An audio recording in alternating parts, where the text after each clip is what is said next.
bom? Hoje nós teremos mais uma aula gravada e o tema hoje é selantes.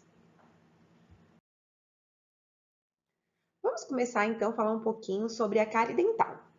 Então, o processo de cárie dental, ela caracteriza-se por ser uma condição patológica que acomete os componentes minerais do dente.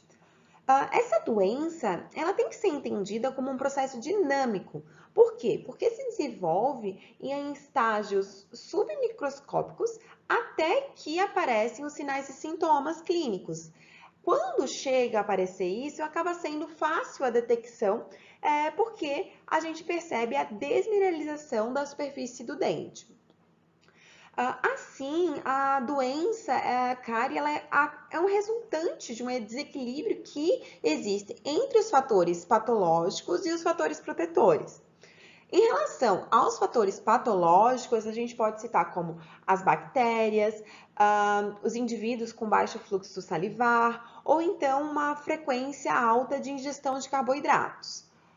Por outro lado, a gente também pode citar fatores protetores, como o alto fluxo salivar, algumas enzimas bacterianas, frequência do flúor, né? E uma dieta equilibrada.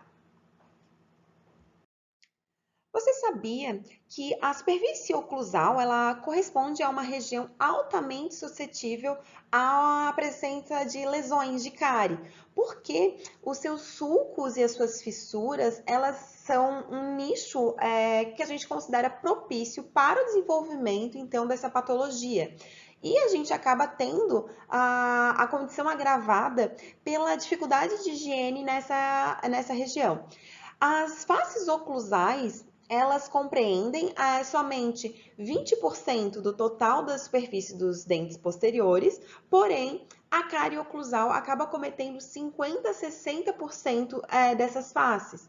De modo geral, a gente pode dizer que são os dentes mais acometidos, são os dentes posteriores, e acabam necessitando de tratamento mais cedo do que as faces proximais desses mesmos dentes. Sobre as fóssulas e fissuras, a gente acaba tendo uma morfologia diferenciada. E essa morfologia diferenciada dessas faces oclusais, cheias de nichos e ranhuras, aumentam a suscetibilidade das cáries. Além disso, esses nichos e ranhuras, eles acabam sendo local de preferência das bactérias e de restos de alimentos. Esses locais, então, eles acabam tendo uma colonização muito grande de bactérias, porque além da dificuldade de higienização do próprio profissional e também do paciente, a gente também tem uma dificuldade de limpeza pela língua, pela saliva e pela musculatura bucal do paciente.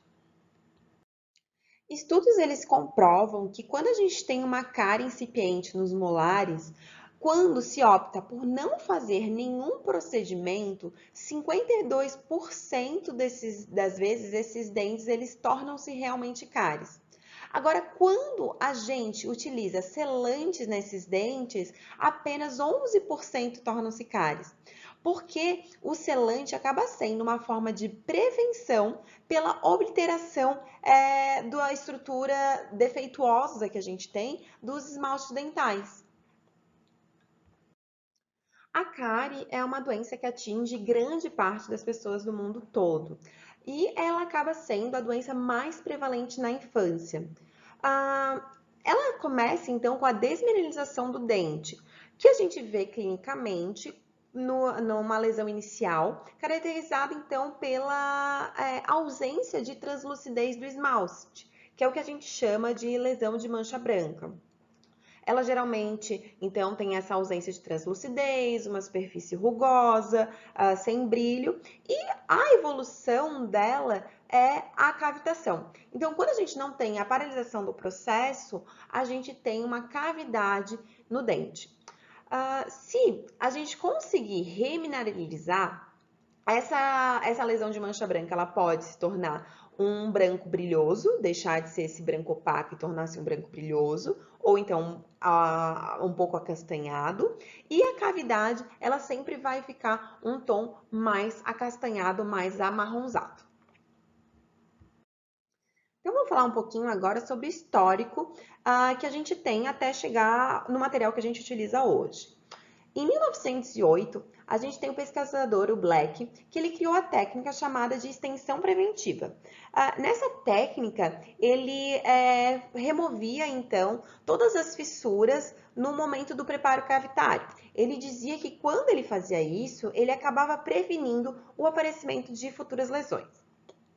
Em 1923, outra técnica foi criada, que é chamada de técnica profilática, que consistia no quê? Remover todos os sulcos, fóssulas e fissuras e, em seguida, fazer uma restauração de amálgama.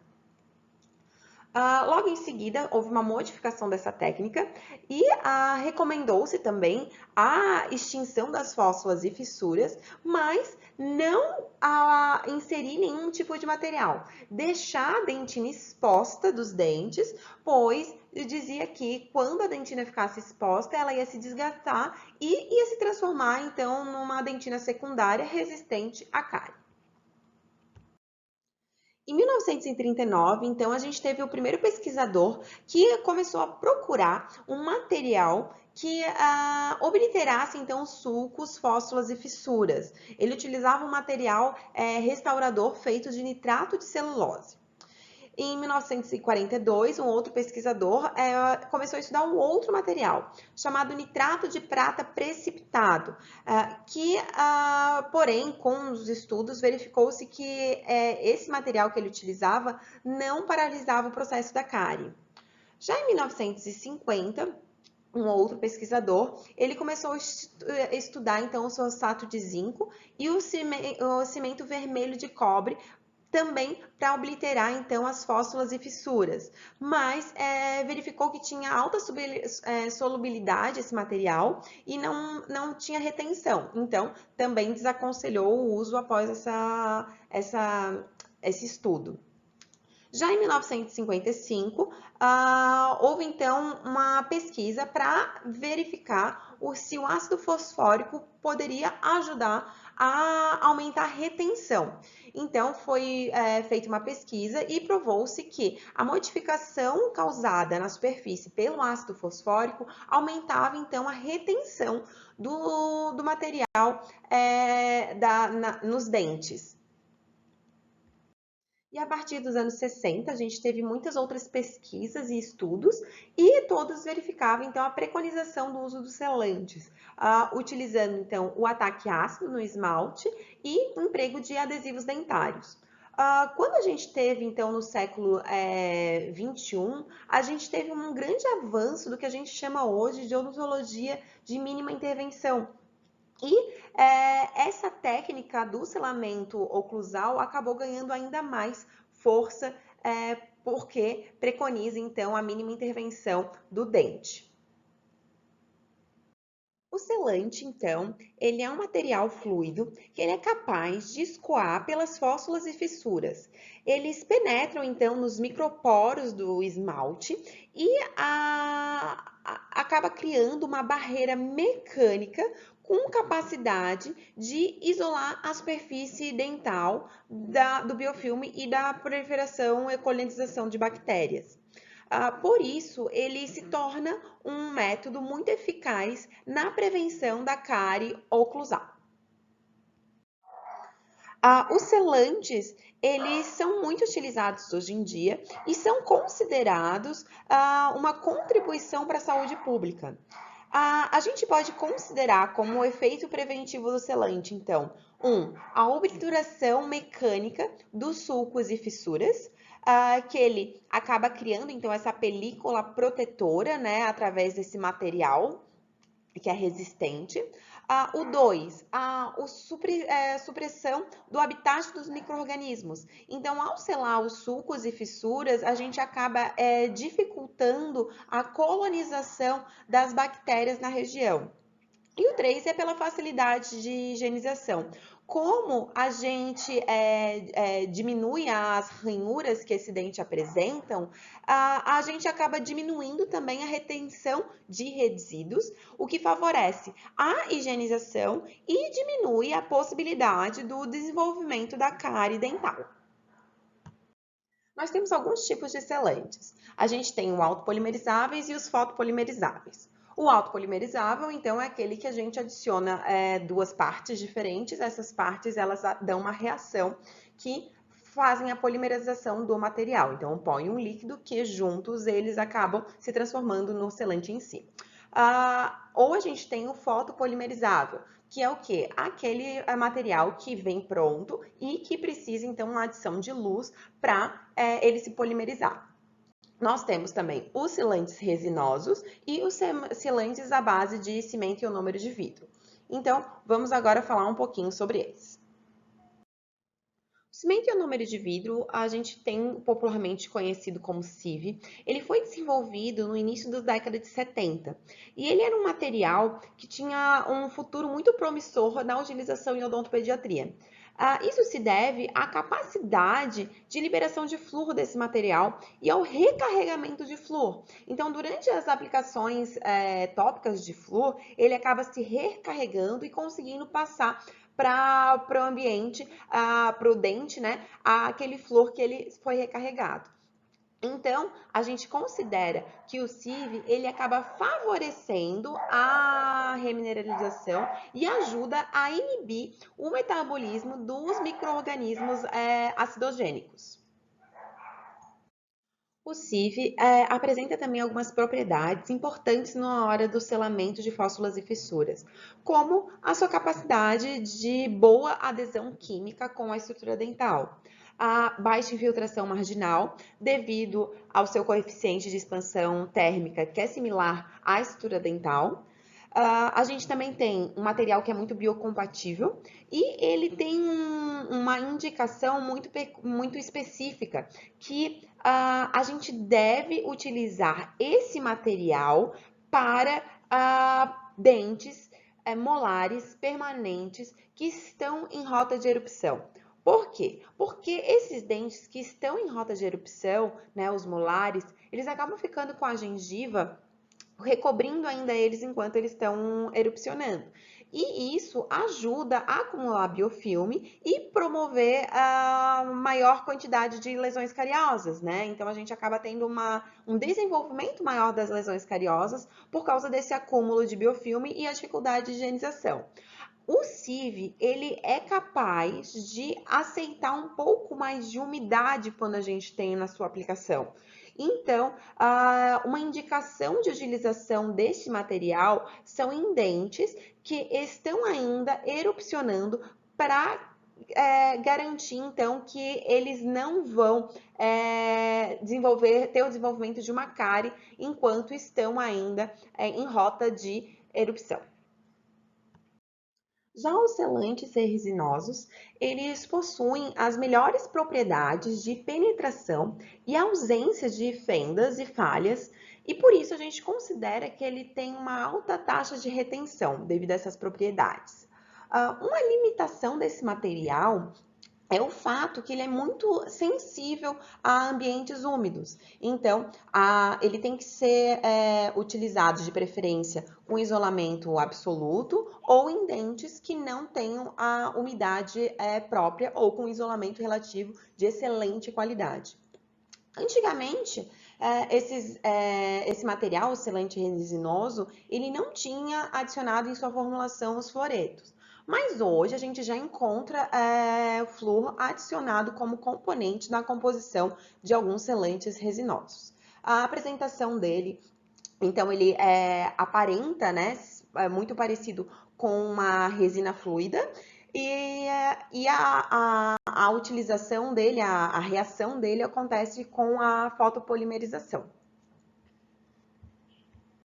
Então, para que a gente possa dizer que um material é utilizado como selante, ele tem que seguir algumas características, tanto o selante resinoso quanto o cimento ionômero de vidro.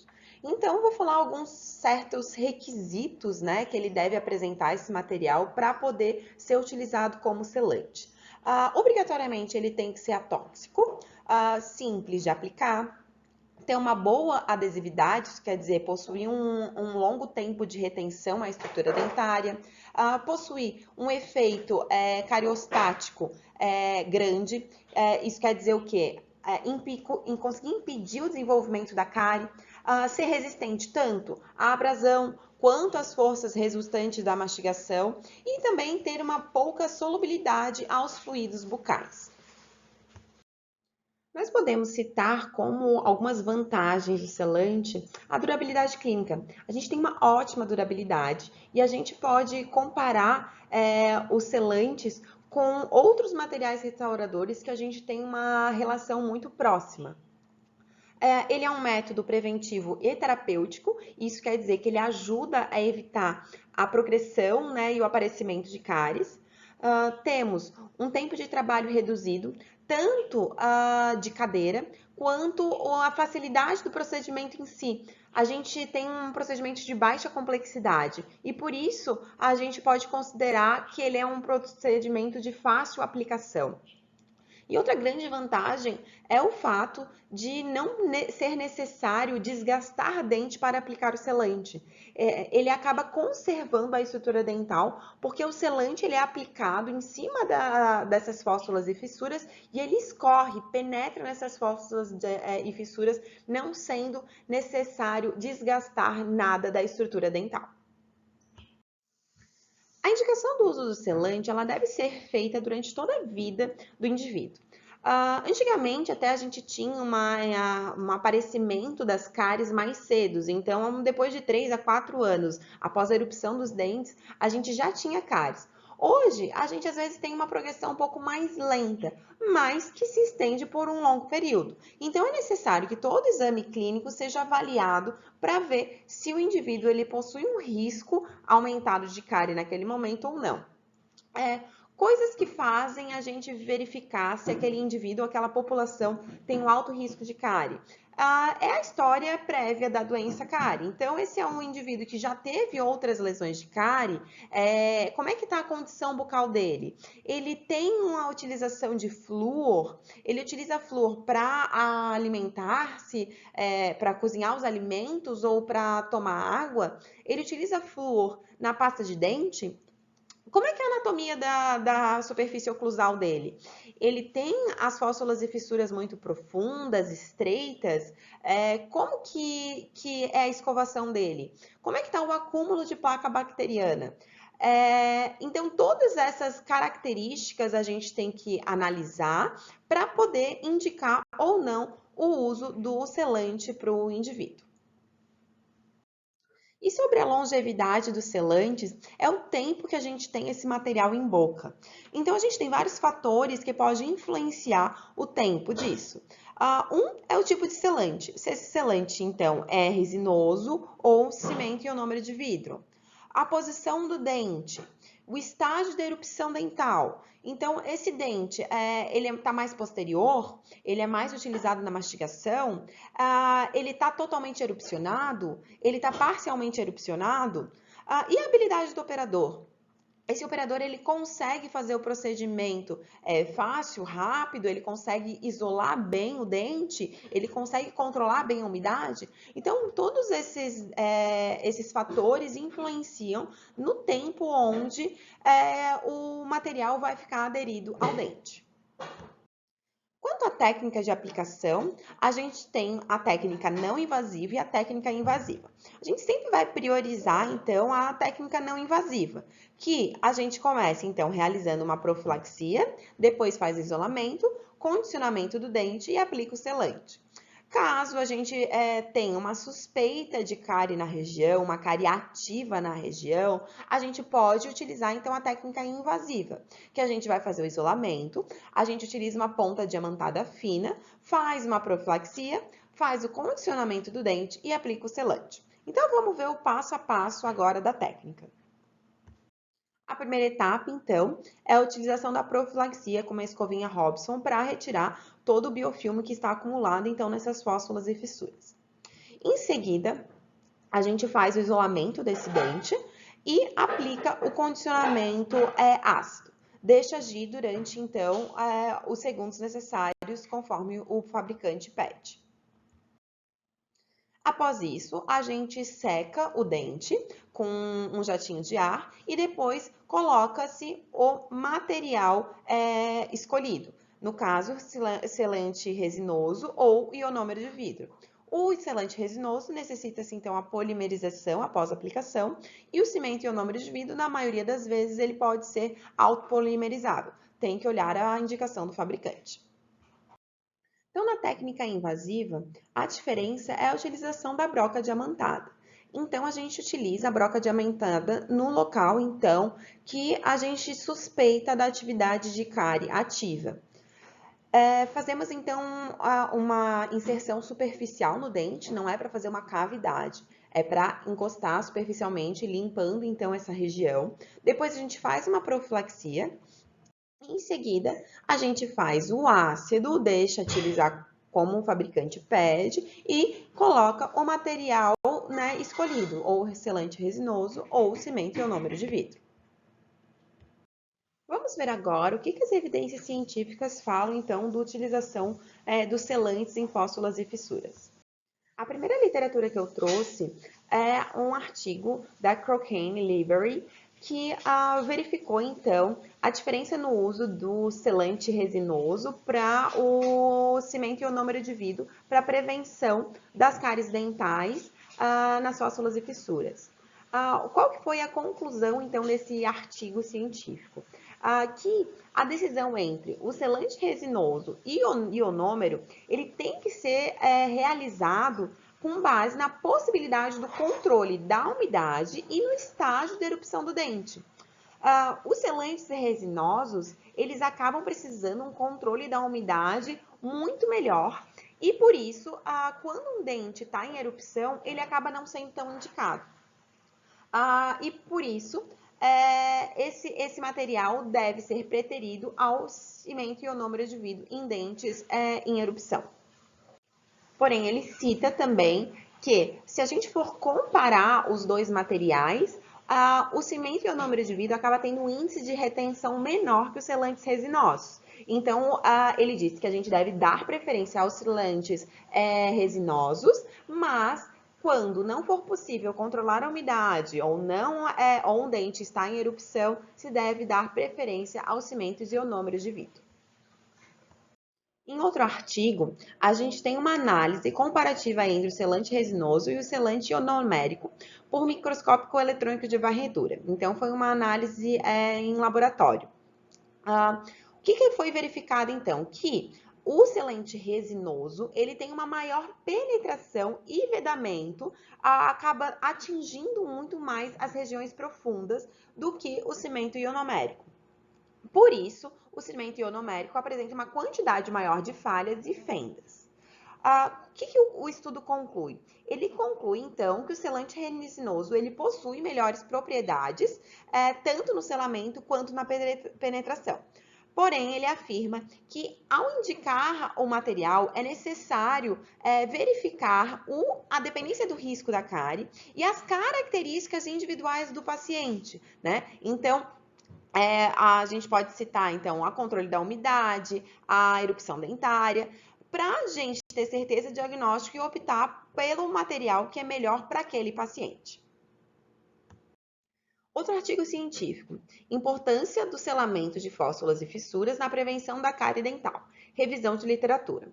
Nesse artigo, ele conclui, então, que os selantes, de modo geral, eles funcionam como uma barreira física que é capaz, então, de impedir a deposição do substrato cariogênico e consegue paralisar a colonização bacteriana. Então, a gente consegue diminuir ou paralisar a cárie.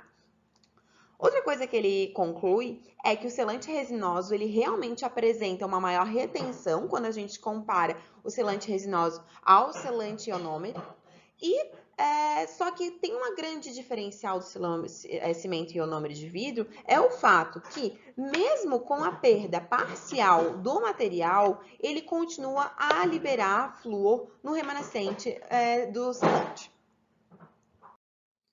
Outro artigo é sobre a utilização de selantes em fóssulas e fissuras para a prevenção da cárie dental. Então, alguma das conclusões desse artigo foi que os selantes resinosos aplicados nas superfícies oclusais de molares permanentes são eficazes na redução e na prevenção de cárie dental, tanto para crianças quanto para adolescentes. Nesse artigo também foi encontrada evidências de qualidade moderada de que os selantes resinosos, eles, quando utilizados, eles reduzem a cárie dentária entre 11 e 51%, em comparação com dentes que não tiveram utilizado nenhum tipo de selante. Outro artigo científico que eu trouxe eles se reuniram, né, os autores se reuniram para recomendar, baseado em evidência científica, a utilização ou não de selantes para fóssulas e fissuras. O que eles veriam? Que sim, deve ser utilizado selantes em lesões cariosas não cavitadas, independente da idade. Tanto crianças, adolescentes, jovens, adultos ou pessoas mais velhas, todos devem ser utilizados, devem utilizar selante quando a gente tem uma lesão cariosa que ainda não está cavitada. Outra coisa, os selantes resinosos devem ser sempre o nosso material de primeira escolha, pois eles têm uma retenção melhor. Então, na hora de decidir por um material, sempre dar preferência ao material selante resinoso. Em relação à técnica, eles dizem que os produtos que não preconizam um ataque ácido antes da aplicação do selante, eles tendem a ter uma menor retenção. Por isso, eles recomendam sempre que façam um ataque ácido. Não é recomendada a preparação mecânica do esmalte antes do ácido, então não é necessário, muitas vezes, a utilização da técnica invasiva. E eles recomendam a utilização de uma técnica de 4 mãos. Isso quer dizer o quê? Para garantir mais a não umidade da região que está sendo aplicado o selante. É importante, então, manter o campo sempre seco e verificar as instruções do fabricante para a utilização do produto.